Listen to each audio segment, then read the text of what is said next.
네, 성도님들 혹시 우울증 알아보신 적 있으십니까? 예전에는 이런 정신질환들을 잘 생각하지도 못해서 우울증을 실제로 앓고 있으면서도 병원 갈 생각도 못 해본 그런 세대였죠. 그래서 실제로 병원을 가보시고 진단을 받아보시지 않으셨지만 어떻게 이겨내신 분들이 꽤 있으리라 생각됩니다. 요즘엔 더 심합니다. 현대 사회가 이제 심하게 파편화가 되고 경쟁의 압박들이 사람들을 점점 더 짓누르면서 여러 가지 정신질환들의 발생 빈도율이 점점 늘고 있습니다. 정신질환이라고 해서 사실 그 질환자의 뭐가 문제가 있어서 질환이 생긴 것은 아니죠. 또 뭔가 치료 불가능한 불치병에 걸린 것도 아닙니다. 어떤 면에서는 적어도 뭐 우울증 같은 경우는 감기랑도 비슷하다고 할 수도 있겠죠. 약 먹고 상담 받으면 나아집니다. 그런데 아직도 사회 속에서는 손가락질하는 그런 분위기가 계속해서 진행되고 있습니다. 그러니 뭐가 문제가 있다고 여겨도 내가 지금 뭔가 문제가 있구나라고 생각을 하는 것도 어렵지만 그렇게 한다고 해도 두려워서 사람들의 눈길이 두려워서 손가락질이 두려워서 상담을 받거나 병원을 찾아가지 못하는 일들이 참 많이 있죠. 우울증이 참 현대 사회에서 많이 참 흔하게 발견되는 정신질환인데 이유는 여러 가지가 있을 것입니다. 단순히 뇌 호르몬들이 뭐 불균형을 이루어서 이런 경우도 있고 또 여러 가지 개인적이고 사회적인 문제들 때문에 다운되다가 우울증으로 오는 경우도 있죠.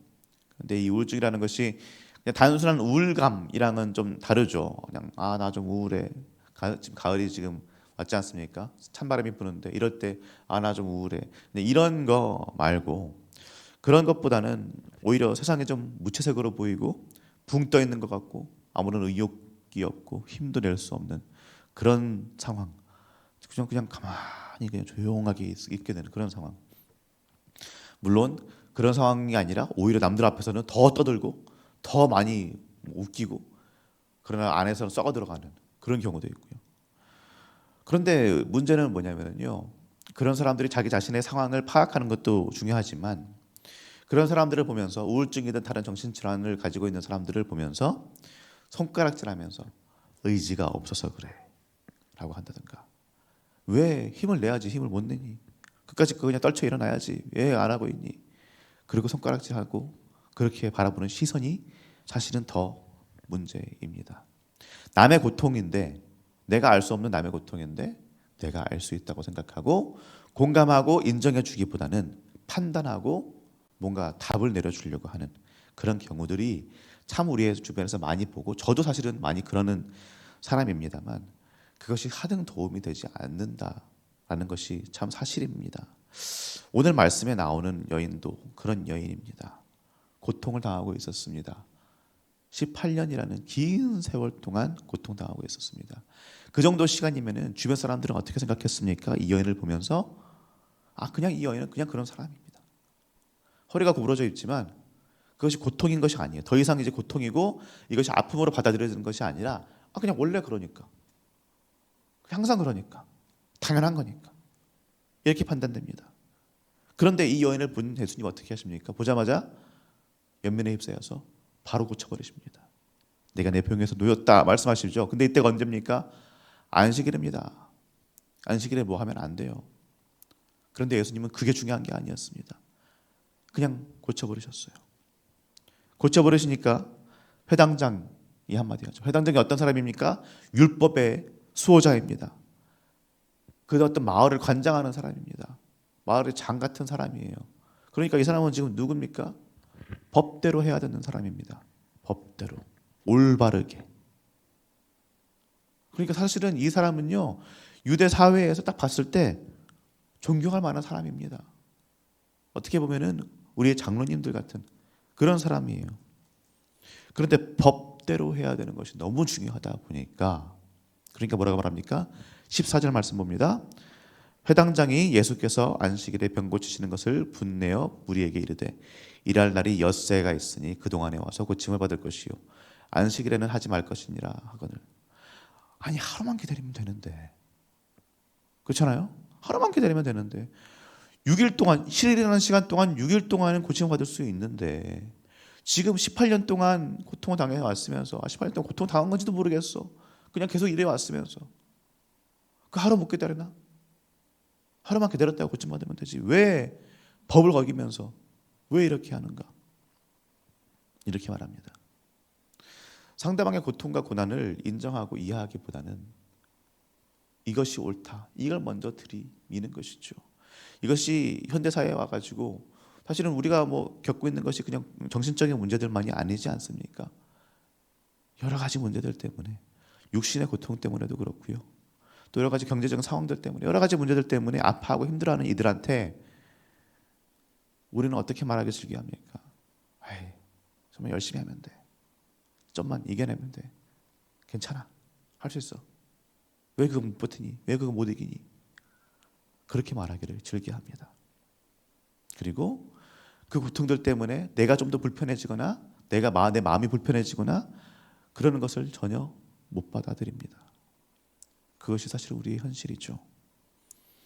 인정하고 받아들이고 어떻게든 그 상황을 이해해 주려는 것보다 내 기준을 먼저 들이미는 것, 내 잣대로 판단하는 것, 그것이 우리입니다. 그런데 예수님, 그런 이 회당장의 모습을 보면서 화를 내시죠. 우리 16절 말씀 한번 같이 읽어보겠습니다. 그러면 18회 동안 사탄에게 매인받은 이 아브라함의 딸을,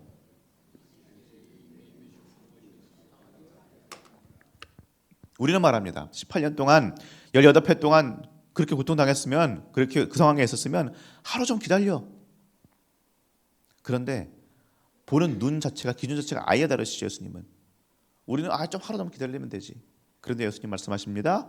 아니, 18회 동안이나 고통당했는데, 그렇게 오랫동안 고통당했는데 오늘의 안식일인 게 무슨 상관이니? 그 규칙이, 그 법이라는 게 뭔 상관이니? 이 아브라함의 딸, 이 사람이 고침받는 게 중요하다. 우리의 가치관하고는 많이 다르죠. 우리가 생각하고는 많이 다릅니다. 이 여자가 아브라함의 딸이라고 막 부르는 게 맞았을까요? 사실 그 당시의 가치관에 따르면은요, 병에 걸렸다, 그리고 18년이나 그렇게 오랫동안 병 걸려 있었다, 하나님 버렸습니다. 아브라함의 딸이 아니에요, 사실은. 그런데 예수님이 선포하십니다. 아니, 이 사람도, 하나님이 버려서 오랫동안 병을 가진 것 같은 이 사람도 아브라함의 딸이 맞다.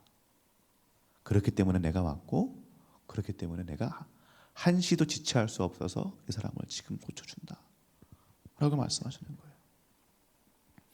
사랑하는 성도님들, 우리 모두가 아브라함의 딸, 아브라함의 아들인 줄로 믿습니다.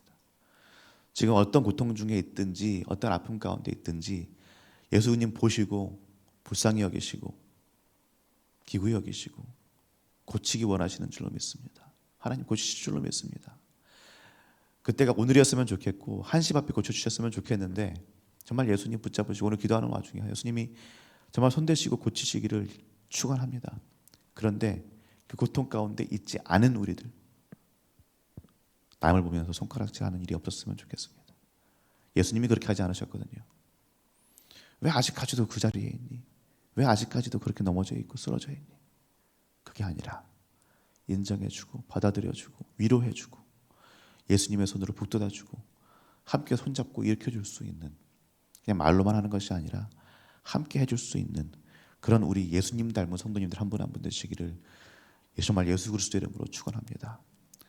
그 따뜻함이, 예수님이 보여주셨던 그 따뜻함이 우리 가운데 충만할 수 있기를 예수님의 이름으로 축원합니다. 그럴 때에 우리의 삶 자체가, 나의 삶 자체가, 그리고 내 가정의 삶이, 그리고 우리 교회에서의 삶이 정말로 예수님 보시기에 합당한 아름다운 그리스도인다운 그런 삶이 될 줄로 믿습니다. 그러니 우리 예수님 닮아서 남의 고통을 인정해 줄 수 있고 남의 고통에 참여해 줄 수 있는 그런 우리 모두가 되어서 이 세상을 한 걸음씩 한 걸음씩 바꾸어가며 하나님의 나라를 일구어가는 우리 모든 성도님들, 우리 시온교회 되기를 예수님으로 축원합니다. 이제 말씀을 생각하며 기도하도록 하겠습니다.